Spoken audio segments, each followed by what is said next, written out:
சீரியல்களின் full எபிசோடுகளை Sun டிவியில் ஒளிபரப்பான உடனே எக்ஸ்க்ளூசிவாக சன் நெக்ஸ்டில் மட்டும் ஃப்ரீயா பாருங்கள். மகேஷ் சார் வந்து சாப்பிடுங்க, உங்களுக்கு கெஞ்சி கேட்டுக்கிறேன் சார். சார் வாங்க சார். ப்ளீஸ் அஞ்சலி, என்கிட்ட வந்து இப்படி கெஞ்சி என்ன சங்கடப்படுத்திட்டு இருக்காருங்க.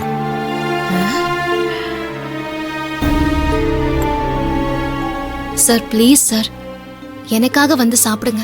உங்களுக்காக தான் அஞ்சலி இப்ப நான் சாப்பிடாமலே இருக்கேன். எனக்கு சாப்பாடை விட உங்க வாழ்க்கை தான் முக்கியம். நான் சொன்னதுதான்.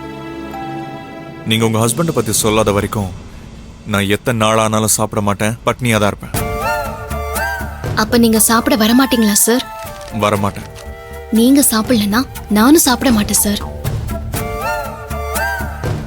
நீங்க சாப்பிடுற வரைக்கும் நானும் சாப்பிட மாட்டேன், பாத்துக்கோங்க.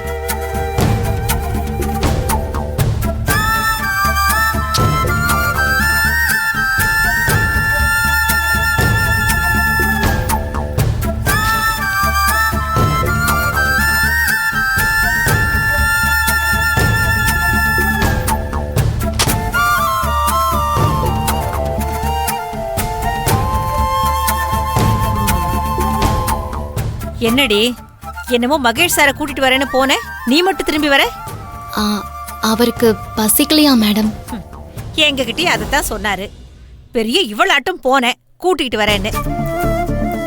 வா, இந்த சட்னி எடுத்து ஊத்து வா.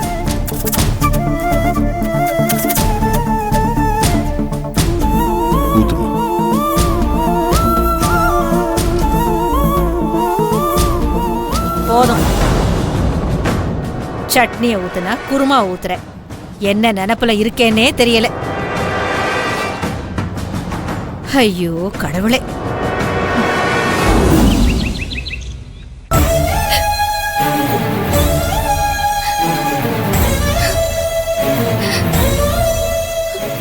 ஏன் விக்கி என்ன இப்படி கொல்றீங்க?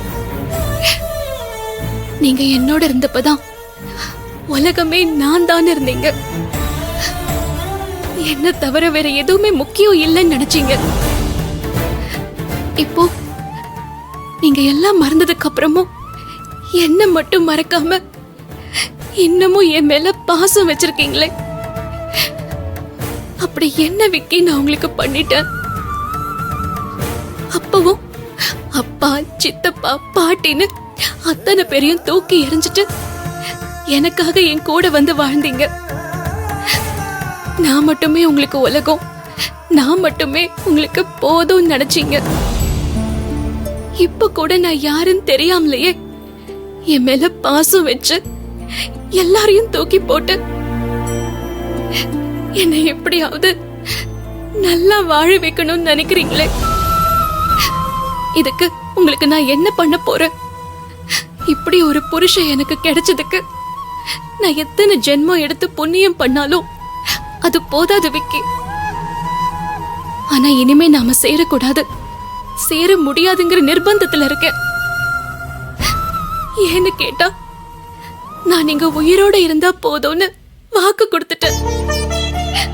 அந்த வாக்கை என்னால இனிமே மீற முடியாது விக்கி.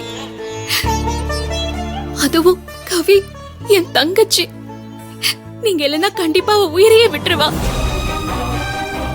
அவ உயிரை பறிச்சு நாம எப்படி வாழ முடியும்? அப்படி ஒரு வாழ்க்கை எனக்கு தேவையா? வேண்டாம் விக்கி. என் தங்கச்சி நல்லா இருக்கணும்.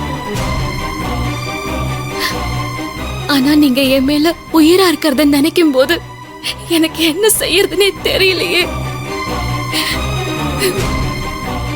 கடவுளே, என்னையே இப்படி ஒரு நிலைமையில வச்சு ரொம்ப சித்திரவதை பண்ற. நான் இப்ப என்ன பண்ணுவேன்?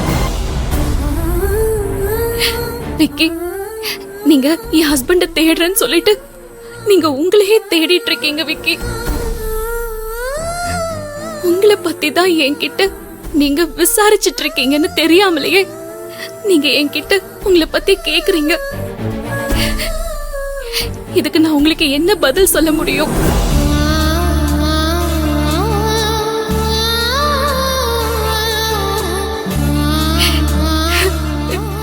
கடவுளே, இந்த நிலைமை எந்த பொண்ணுக்கும் வரக்கூடாது.